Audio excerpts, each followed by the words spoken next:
ChatGPT going to change the world? I don't know. We can talk about that in a bit. Timing of its release was absolutely rubbish, and someone should be holding people accountable for those choices that people make. Not thinking through consequences when you push the button and suddenly something's widely accessible we just can't continue to behave this way.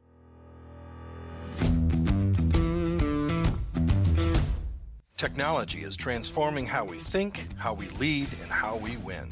From InterVision, this is Status Go, the show helping IT leaders move beyond the status quo, master their craft, and propel their IT vision. ChatGPT and AI are in the news almost every place you look. It has not only been a noted technological advancement, but it has been a social phenomenon of sorts. Several weeks ago, I was invited to participate in a panel discussion about AI.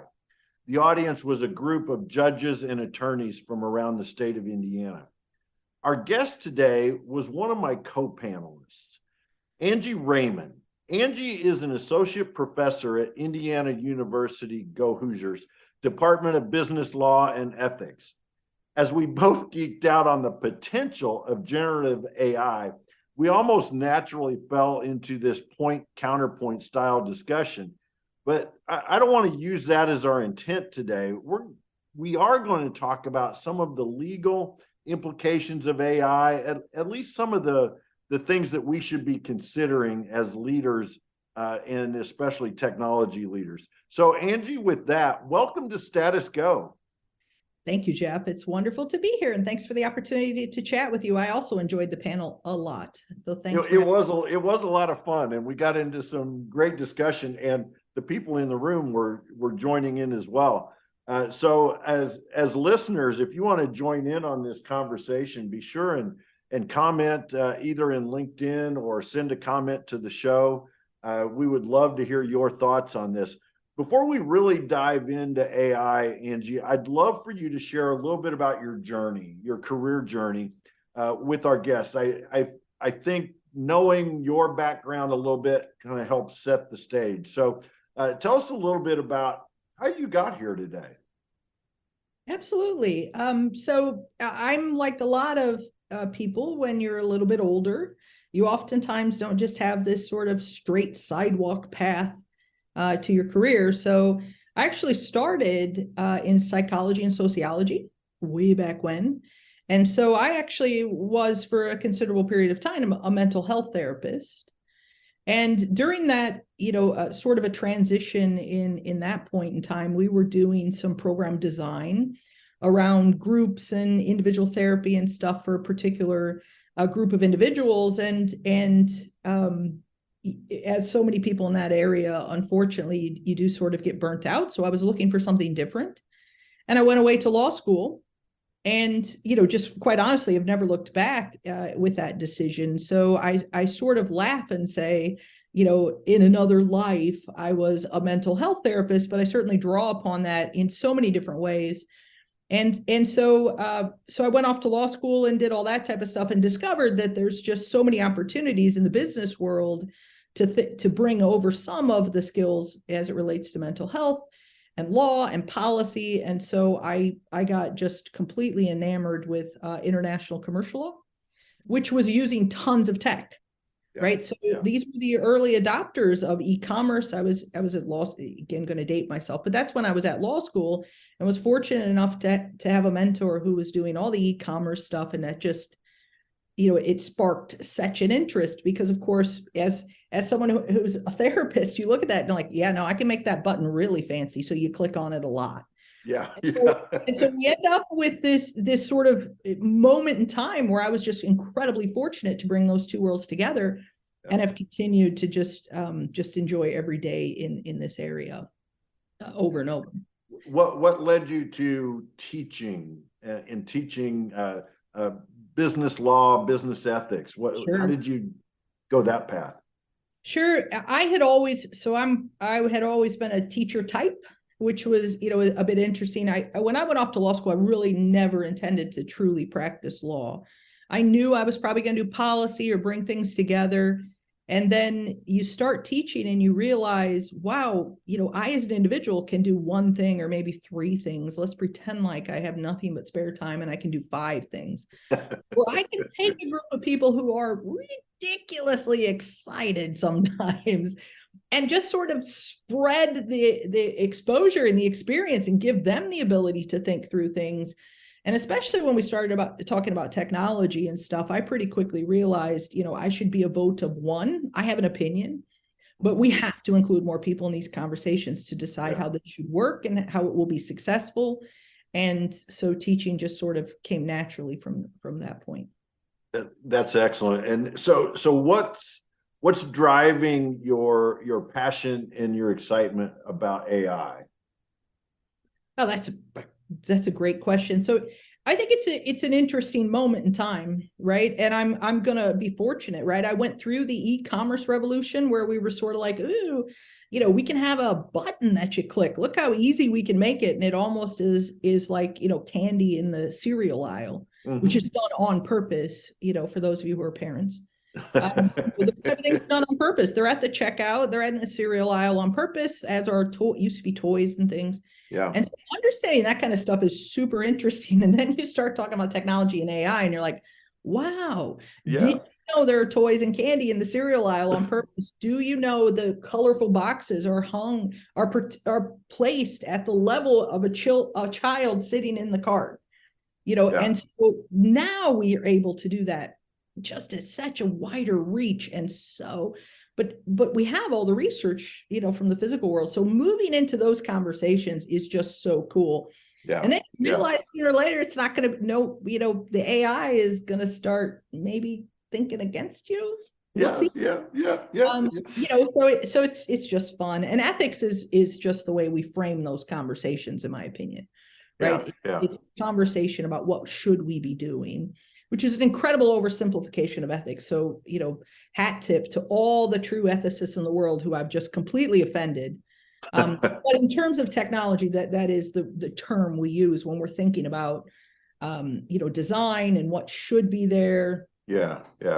Just because we can do something, should we do it? Right. So Angie, I want to take us back in time to a couple of weeks ago when we were having that panel discussion, and I don't remember if it was the first thing that you stated as you were talking about. We got on the subject specifically of ChatGPT.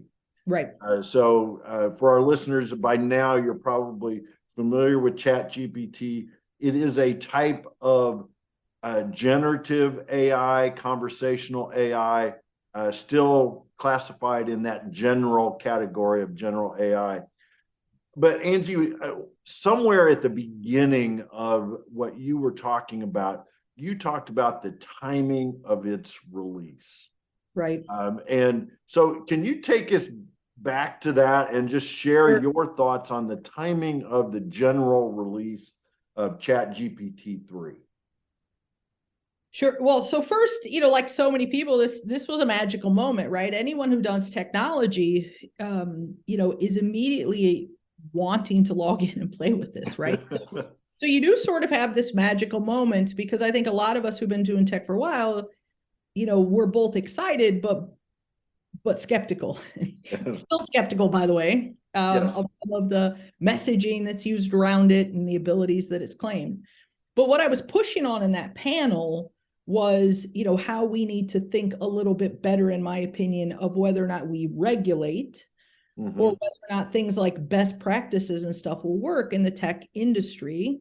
And what I was talking about at that point was the timing of the release, which of course, hopefully everyone remembers, was, at least for our US, listeners, you'll understand we're talking about Thanksgiving, it's sort of November, December, which quite frankly, in the global community, you'd have to almost be asleep under a rock to not recognize every educational system globally almost is coming to the end of a semester or a term.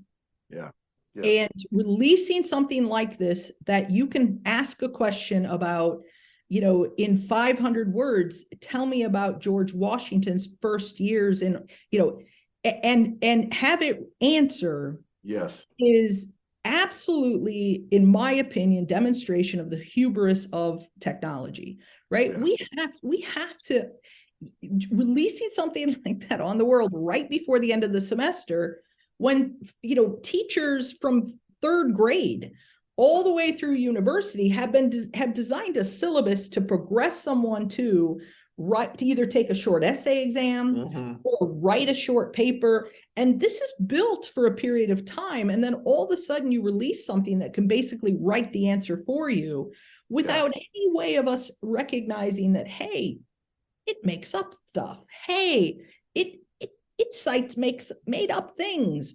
And just releasing that on the world at that time is just absolutely unacceptable. And it is why I talk so much about ethics. It's the perfect example.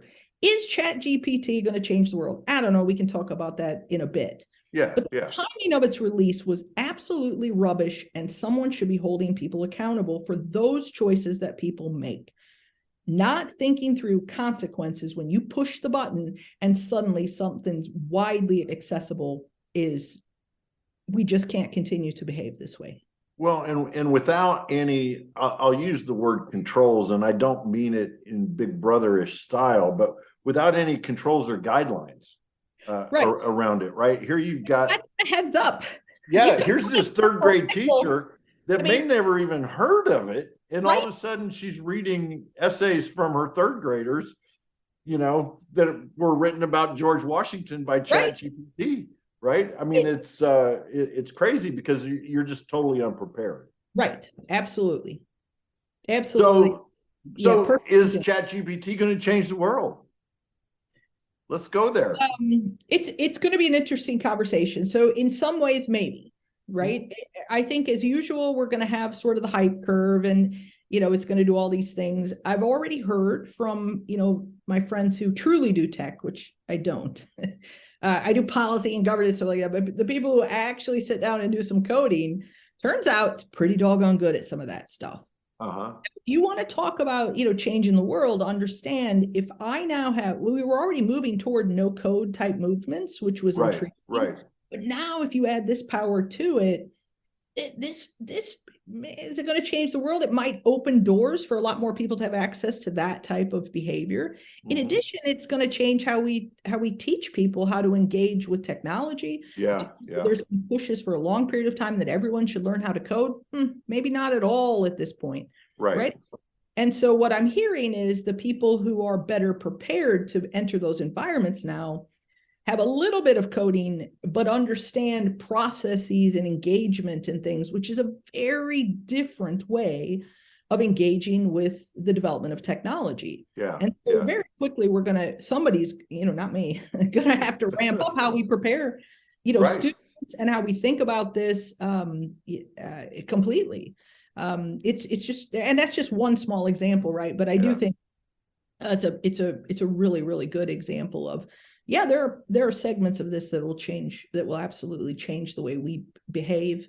And when you're talking about education, that is in some ways a little piece of change the world. Absolutely. Yeah. I can see classes in how to write prompts, because the way you ask, and I keep using ChatGPT, but there's others out there. It's not just chat, but this generative AI, where it's looking at millions and millions and millions of pieces of data and creating content, basically.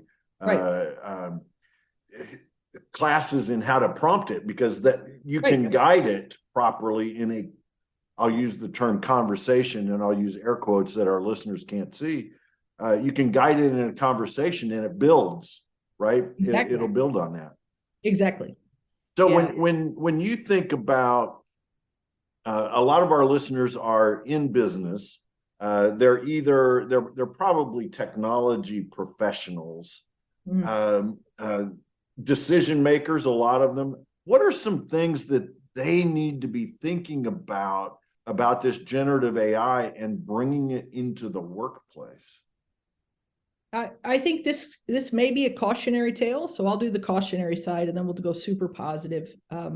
So remember that these systems, and again, it's not ChatGPT alone, right? Microsoft has launched something. I think Google has as well. So, it's pretty easy to think, wow, this could basically, eliminate these two jobs, right? Or it can answer all my emails or fill in the blank. The problem is, to do that well, it's lurking around in your system. So, we do have to understand that there's a reason it wasn't connected. Oh, I did air quotes too. Connected. Yeah, that's all right. We wanted to create that barrier so it wasn't, there was a moment pause between it. And, if you let this loose in an environment where you have some stuff that maybe you don't want everyone to know, you need to give thought to not just how it's learning. Let's pretend like it learns. But where that learning is shared. And again, you can silo this, right? You can do it. But if you've got just an entrepreneurial employee that's like, look what I can do, it's too late. It's already in your system and it's crawling around almost like a virus. Yeah. It's sort of waiting to have its, moment of enlightenment. And all of a sudden you're like, oh my God, did you just write this awesome email to Dr. So-and-so? But it's got patient information in it. That's a great email that we can't send this way. Right. So stuff like that I think needs to be a cautionary tale. You got to think about what's in your system, what you give it access to, and then how often you might push that information out, even through something that as simple as an email, which of course is massive. I hate the phrase HIPAA because it seems like I spend most of my life answering HIPAA questions. But that the example I just used is have we just violated federal law, student records and employment and all that type of thing. Angie, we're going to pause right there for a word from Intervision Systems. Intervision is the publisher of this podcast.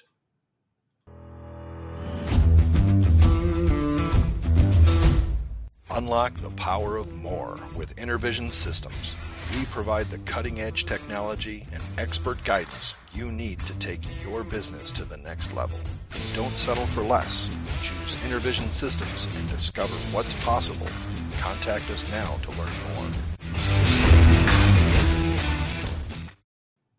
If you do want to learn more, visit intervision.com. Now, Angie, I want to get back to our conversation. We talk a lot in the cybersecurity space about knowing your data and knowing where it is and protecting the crown jewels. Yet here's something we could unleash unintentionally. Absolutely. Because we don't know where that data is. And all of a sudden, we've opened up Pandora's box when we spent all this time trying to protect ourselves from the outside. It's now in.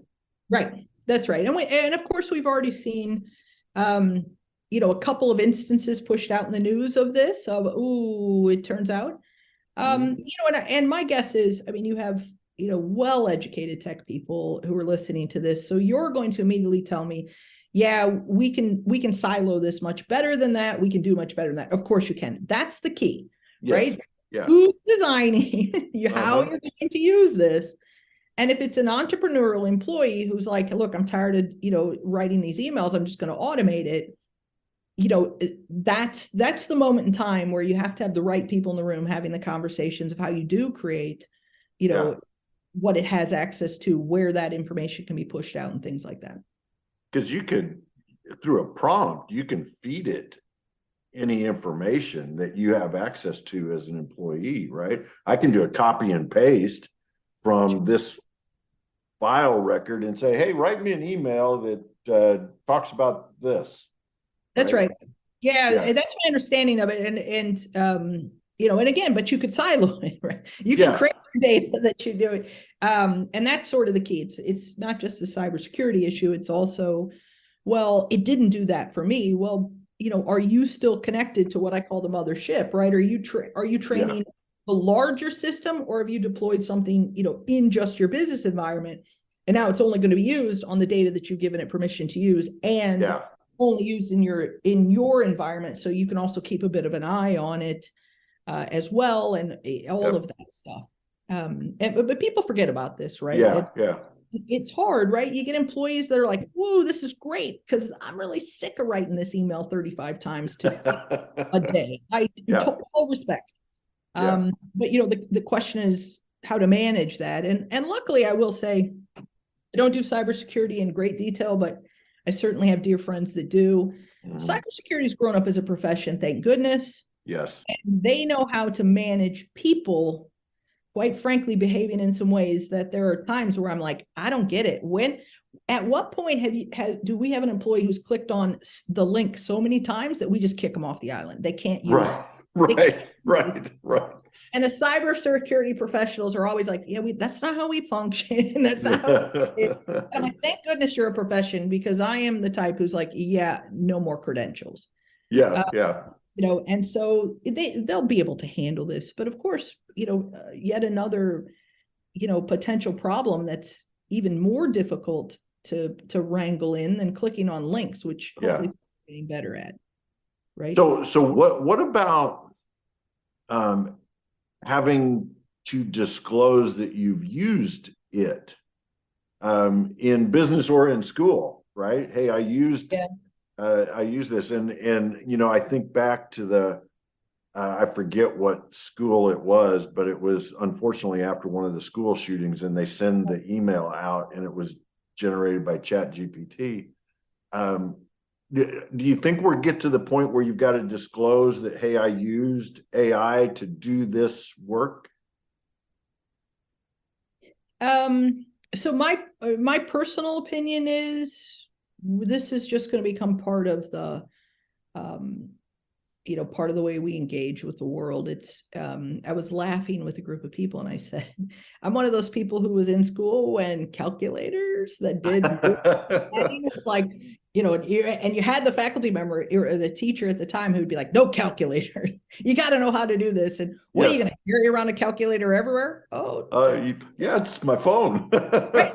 So, and I always wonder if those teachers would have taught slightly different, if they were like, okay, you don't have to have this memorized, but what you have to understand is the way the numbers work together.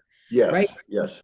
It's not really just about addition. It's about understanding that through this complex, understanding of the world, we end up with this number. But, so, and there are schools, there are countries that teach that way, by the way. So, and so because it happened so fast, I told my students, you have to tell me, quite honestly, because I was really worried that a lot of places don't have rules set up to answer that question. And I said, look, I sort of expect you're going to use this, but you need to write it.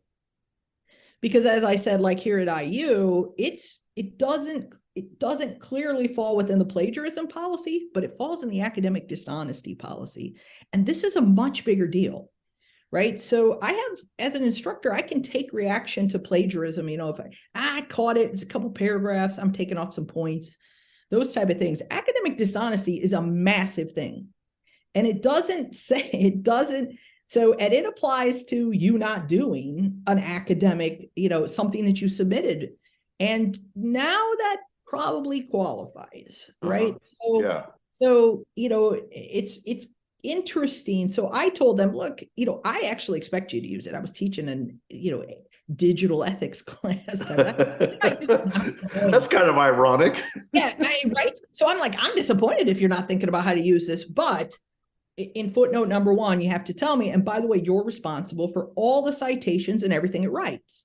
So don't submit it, not look at it, right? I'm expecting you to be the critical, analyst and the one who's submitting, something intelligent. But I would be sad if you weren't using this, which I think the students were all like, really? I'm like, no, really. But, you got to put a footnote that you did it this way.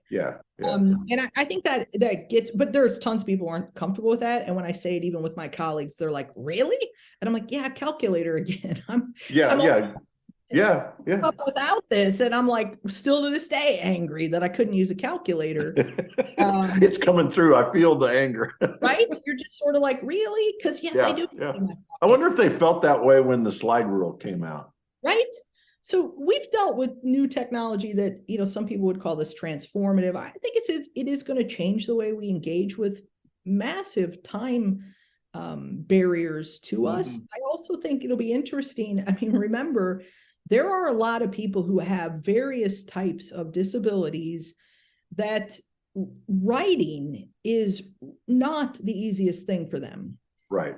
So imagine what load you take off just in terms of time and energy lost for an individual who struggles to sit down to type up paragraphs or to consume information and write 2 or 3 summary sentences. We've just changed their lives in theory, and this opens up so many possibilities. That I would hate to see an overreaction of absolutely should never be used. Yeah, yeah. It seems awfully silly. We need to put some, hey, put a footnote here. This is how I did this. Of course, I'm responsible for it, as an academic paper or a white paper in a company or whatever. So I'm not going to let it write it, all on its own and not have a look at it. But please understand how much time and energy and how much of the world we've opened up to some individuals now through the use of this. Well, and it's something that I know you talk a lot about, appropriate use and appropriate development, which gets into what is appropriate and who gets to decide. Right. So, my favorite thing to tell my students is, see these 4 walls? Guess who gets to make these decisions? And so, I do remind, but now I do that as a lesson to, this is actually the question. This is actually the real question. Who's making the rules? Who gave you the power to make these rules? Who the heck are they? Right. This is sort of 101, quite honestly, which comes across a lot better when you're just like, hey, here are 4 walls. Please understand, make the rules in this room with these ultra uber lords who give me sort of some general guidelines for the most part, but really it's up to me. Now let's talk about who's making the rules, who gets to decide, how do I complain, how do I take on those rules, right? And those prompt some pretty cool conversations amongst the students, and I think we're exactly there right now. I'd be shocked if most educational systems aren't having these conversations. Most businesses aren't thinking this through. This is big. But long term, the question will be, okay, who's going to make these rules and what are the rules going to be? And then you've always got the other side that not everybody plays by the rules.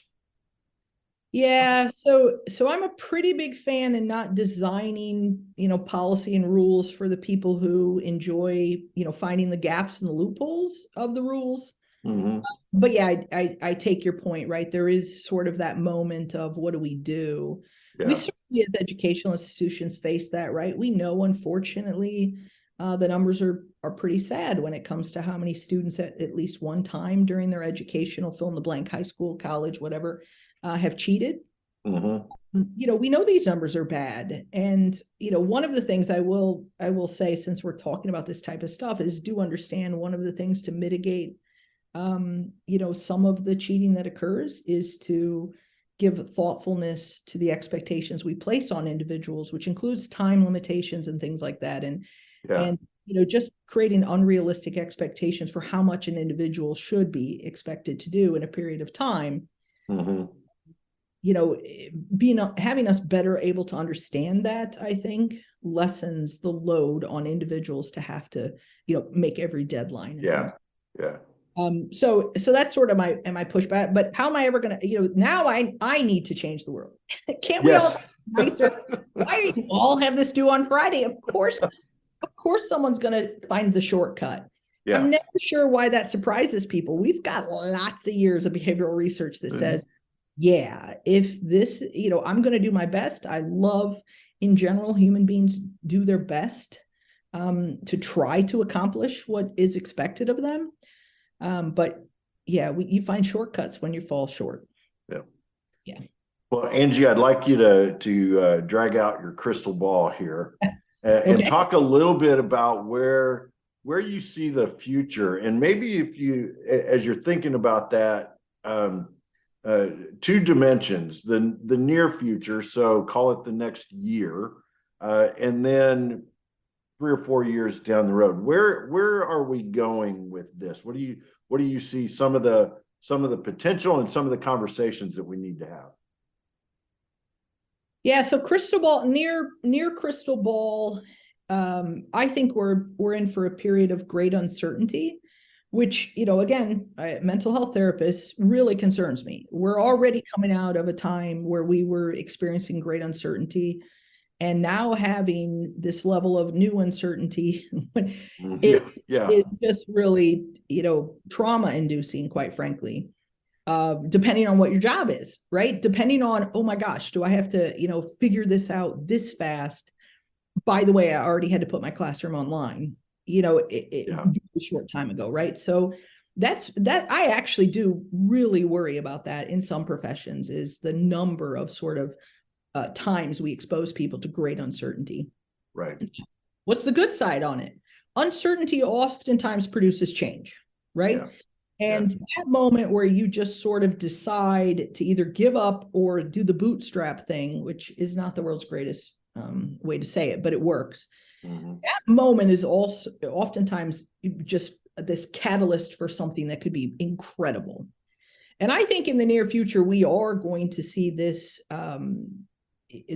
this type of technology, especially, used a lot more. And so, but the question is where, right? And how do we do it appropriately? And how do we give people the training and the skills to understand both how to use it, but also to think through the appropriate uses of it? Okay, long term, I hate to be the pessimist, but it seems like today's my pessimist day. I'm a little bit worried that I think, for example, the example that I gave on the panel, the timing of this release, I think I even said it here, the timing of this release demonstrates the hubrisness of the community, right? Not even seeming to not even care. And even when people started shouting, they're like, oh, well, and you're sort of like, well, okay, thanks for reminding me that you're the Uber Lord and I am really in trouble. Yeah. So I worry that if the tech industry as a collective doesn't get their proverbial stuff together, you're going to have regulation like you've never seen before.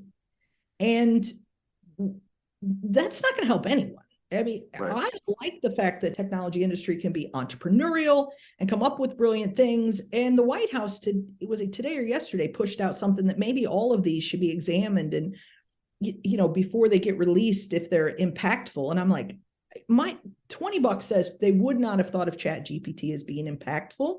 So it wouldn't have met the standard, right? We're going to see this really crazy attempt at regulation that is really potentially going to cause us problems and do nothing but get in the way. So the industry, as an industry, needs to become like cybersecurity professionals, in my opinion, right?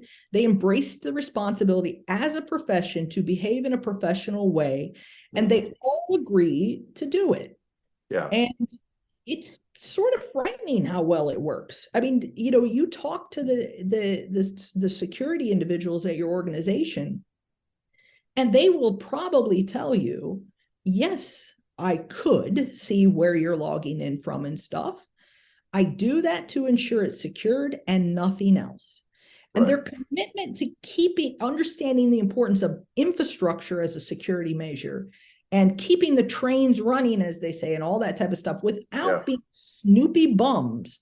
Developing that as a profession has changed the trustworthiness of the amount of snooping that could be done, but is simply not done. And so I hold up, here at IU, especially we call it UITs, but our individuals who have this, keep the trains running. It's an amazing group of people who are so committed to not allowing, snooping in that way. Hat tip to them. We need people to embrace professionalism and this commitments of, we're going to set these rules, and they're not just rules that we're going to blow off. Because keep in mind, ChatGPT had a pretty important funder that is someone who is massively always talking about trustworthiness, transparency. Turns out, oops, right? So come on, you can't just tell us you're a profession and you're going to live up to these best practices. When the rubber hits the road, you actually have to do it. And if this industry doesn't begin to start doing it, you're going to feel like the banks or the car or the automobile industry if you're not careful. They are highly regulated. And both industries will tell you, Yeah, it's a massive pain in the keister. Yeah, slows down innovation, right. But yeah. I'm sure the automobile industry, someday I'll do my research a little bit better, but I'm sure they were super excited to have to do seatbelts. I don't know about you, but I grew up in the back of a station wagon, me and 5 of my friends, WrestleMania, while we're on our way to Chicago, to go to Great America, the big theme park. Yeah. I'm sure the automobile industry was super on board with, hey, seatbelts. But nonetheless, this is what happens when you're an industry that doesn't, it gets into this regulatory cycle of, look, we're just going to regulate you, safety, speed limits, all kinds of I think tech might, if they're not careful, we could see some really crazy stuff done, and none of us will be better off for it, I fear. Yeah, I think you're unfortunately probably correct. So Angie, what's one thing, if you could tell our listeners, this group of IT professionals, what's one thing that they should go do tomorrow about generative AI, because they listened to our conversation today? What's one action they should take? Be sure people understand how they're using it in the context of whatever setting you're in, right? It's simple, right? Even if it's a painful email or a video, you have people in your business, in your industry, and wherever they are that have played with this and could potentially be dangerous, quite frankly, if you put it in the wrong place or don't have it structured correctly. So be sure people understand this stuff, not the hype. Because right now, all we're hearing is the hype, and it's going to cause us. Yep, dig behind the hype. I love that, Angie. Thank you so much for carving out time to talk with us today. I have really enjoyed all of our conversations. Thank you. I hope we continue to have them. Agreed. I would sure love to have you back on the show in the future, talking about other aspects of technology. Hopefully you'd be open to that in the future. Absolutely. Thank you for having me. Always a wonderful time to have a conversation with you, of course. To our listeners, if you want more information, if you have a question, you want to learn more, visit intervision.com. If you want to go directly to the podcast, it's intervision.com/status-go. We need to simplify that URL, I think. The show notes will provide links and contact information. This is Jeff Tunn for Angie Raymond. Thank you very much for listening. You've been listening to the Status Go podcast. You can subscribe on iTunes or get more information at intervision.com. If you'd like to contribute to the conversation, find Intervision on Facebook, LinkedIn, or Twitter. Thank you for listening. Until next time.